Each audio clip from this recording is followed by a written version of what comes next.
कदम बोसी करें अफलाक मेरी, कदम बोसी करें अफलाक मेरी, बहुत आगे गई है खाक मेरी, तेरी पहचान फिर कैसे बनेगी, तेरी पहचान फिर कैसे बनेगी, बदन तेरा है और पोशाक मेरी।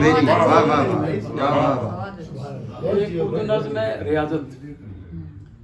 मैंने अपने खून हुए ख्वाबों से एक शब, मैंने अपने खून हुए ख्वाबों से एक चिराग जलाया था, मैंने अपने खून हुए ख्वाबों से एक चिराग जलाया था, तब से ये आवारा सूरज दिन भर मेरी आंखों की दहलीज पे बैठा रहता है। यारा नाल मकारी ना कर, यारा नाल मकारी ना कर, या फिर यारी यारी ना कर,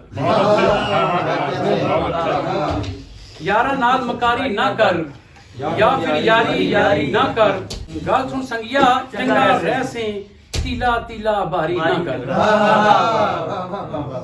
मेहरबानी जी। गल सुन संगिया चंगा रह से तीला तीला बारी ना कर, आना सारे खेड़ में खेड़ी किन्ना, सारे खेड़ में खेड़ी किन्ना, साढ़े नल फनकारी ना कर, सारे खेड़ में खेड़ी किन्ना, साढ़े नल फनकारी ना कर, ते जो को लिखिया मिलसी आपू, जो को लिखिया मिलसी आपू, एवें टक्का मारी ना कर।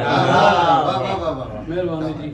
जो को लिखिया मिलसी आपू, एवें टक्का मारी ना कर, ते औखे वेला लभ्या नहीं है राज साहब, औखे वेला लभ्या नहीं है, हूं तू सदके वारी ना कर।